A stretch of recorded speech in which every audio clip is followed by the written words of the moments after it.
Então, gente, dando início à aula de hoje, é, nós vamos falar então sobre a formação dos estados nacionais, né?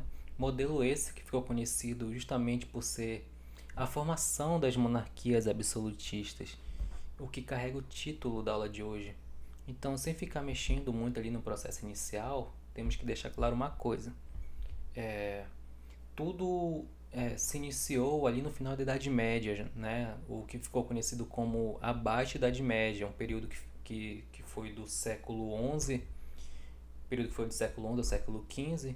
E então essa formação do absolutismo, das monarquias absolutistas, desses estados nacionais, né, se deu a partir basicamente ali a partir das cruzadas, em que a igreja ela foi com o objetivo de reconquistar a Terra Santa dos mouros, essa Terra Santa que é conhecida como Jerusalém. E todos sabem, né, do poder que a igreja detinha naquele tempo. Ela tinha praticamente um poder absoluto, ela controlava tudo, tinha uma influência muito grande. Então, ela detinha um monopólio da educação. Basicamente, todas as pessoas seguiam as doutrinas cristãs. Então, ela tinha um poder extremamente concentrado e era extremamente influente. Porém, o que acontece com essas investidas da Igreja Católica, né? Ela deu um tiro no próprio pé. Pela questão, ela teria que investir muitos recursos em homens que iriam para batalhar no território, como também ela enviava constantemente senhores para conquistar novas terras por ali, assim também como eles enviavam camponeses é, na missão de se reencontrar, né, de buscar algo divino, né, para se reencontrar mesmo. Então, essas pessoas que iam para a guerra, que iam para esses para nessas cruzadas, né? Elas voltavam com uma cabeça totalmente diferente de lá, né? Elas traziam com elas outras mentalidades, com uma visão de mundo totalmente diferente, que é uma visão que elas não tinham antes de embarcar nessas guerras, né? Então a igreja ela deu um tiro no próprio pé porque essas pessoas, quando elas voltavam de lá, elas começavam a questionar os valores da igreja católica. Então, nesse sentido, essas pessoas começaram a sair aos poucos daquele modelo de feudalismo. É claro que não foi um, um segmento ali, né? Não foi, eles não saíram de forma abrupta, não saíram de uma vez. Foi um processo muito lento que questões de anos e anos, coisas que eles não percebiam naquele tempo, né? Porque era um processo muito lento, só foram perceber séculos depois que a igreja já não estava com aquele poder que ela detinha séculos atrás. Então era um processo muito devagar, muito lento. Então, nesse sentido, a igreja, ela nessa ambição, né, de continuar tendo mais influência, ela acabou é, se auto-sabotando. Então, percebemos que a partir daí nós começamos a ver, né, essa ruína aos poucos desse processo de feudalismo. Então essas pessoas elas começaram a mudar as suas mentalidades. É claro que elas não deixaram, né, elas não deixaram de seguir a doutrina cristã. Algumas pessoas sim começaram a questionar de fato. Porém, como eu estava falando a respeito dessas pessoas elas mudarem a sua concepção de vida, o modo como elas enxergavam o mundo em si, né? Elas começaram a sair desse processo de feudalismo, né? E começaram a criar cidades.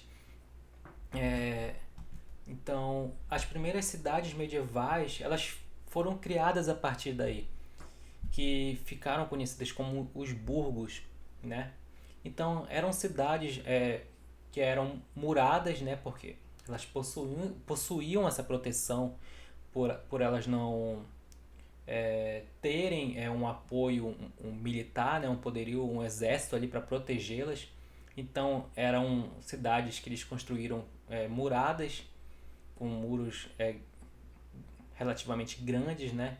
Então, dentro dessas cidades, era possível encontrar essas pessoas com esses pensamentos mais abrangentes, além de começarem a ter uma tecnologia mais sofisticada, coisas que não aconteciam ali no feudalismo. Então, começou a ressurgir o comércio, né? Propriamente dito, a moeda, começou a circular essas coisas que iriam formular totalmente a ideia que se tinha naquele tempo. Então, esse processo de ressurgir o comércio, a moeda, ficou caracterizado como o renascimento do comércio urbano e cultural. Ficou caracterizado como o renascimento porque não foi algo criado agora, né? Já existia há muito tempo o comércio, a questão da moeda, porém no feudalismo isso praticamente parou, né? E não tinha mais essa circulação. Então vamos continuar de onde paramos, né? Que foi a partir dessa ascensão de volta dos reis, que antes quem detinha do poder eram os senhores feudais ainda, né? Eles controlavam o território, os camponeses detinham de toda a concentração ali da riqueza, dos poderes. E a partir dessa ascensão, né, dos burgos, o rei começou a aparecer. Ele começou a ressurgir, viu que tudo estava mudando. Então, a partir com essa ascensão da burguesia agora, desses burgos, começando aí a entrar em ruína, né, o feudalismo, a Idade Média. Então o rei começou a voltar a ter aquele papel de soberania, né, de realmente de um monarca, onde ele detinha do poder, onde ele basicamente começou a ter o papel que aquele senhor feudal tinha. Então, o rei ele ressurgiu e já partiu em posse do poder da influência. Então, como nesses feudos o poder ele se concentrava nas mãos dos senhores feudais, o rei ele pouco detinha, né, dessa relação de poder, pois toda a concentração do poderio, tanto militar como econômico, eram voltados para os senhores feudais. Então, porém, com essa ruína, né, da igreja, da Idade Média, cada vez mais essa influência dos senhores feudais foi se acabando, né? Então os burgos estavam nesse sentido contrário, passando por uma fase de consolidação e uma crescente, que isso saltavam os olhos dos reis, né? Então com isso surge a partir das ideias do rei os estados nacionais, que é o assunto central, né, da aula.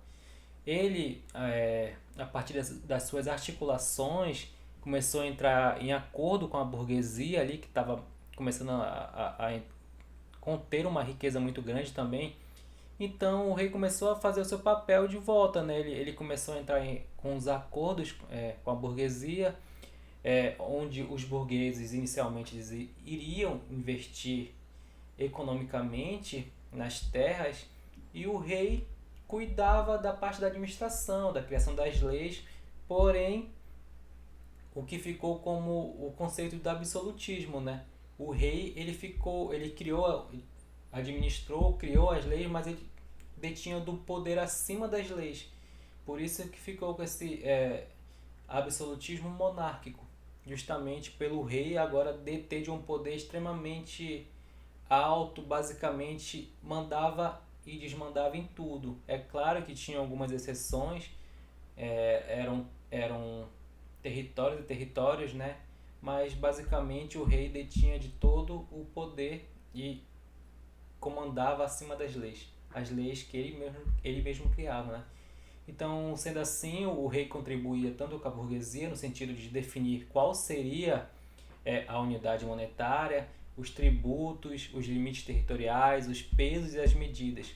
Aí a gente fica perguntando, tá, mas qual seria então a vantagem da burguesia de aceitar, né, essas ideias, essas condutas? Basicamente, seria porque eles pagavam altas taxas de tributos, né? Então, se cada território, por exemplo, se cada território detinha de suas próprias condutas, cada rei ele criava a sua moeda, ele criava as suas taxas, ele criava os seus limites territoriais. Então, seria mais vantagem para a burguesia fazer o seguinte: eu vou fechar com esse rei, ele detém diversas terras onde eu vou poder fazer o meu comércio, criar minha riqueza. Isso, e eu só vou ficar sendo taxado por esse espaço, por esse rei. Era muito melhor do que ele, esse burguês, essa burguesia, de ficar transitando de reinos e reinos, pagando taxas diferentes, tendo muito mais trabalho, do que somente ele fechar, ele criar relações com relações econômicas e fechar acordos com um só rei e ficar ali e alavancar a sua economia.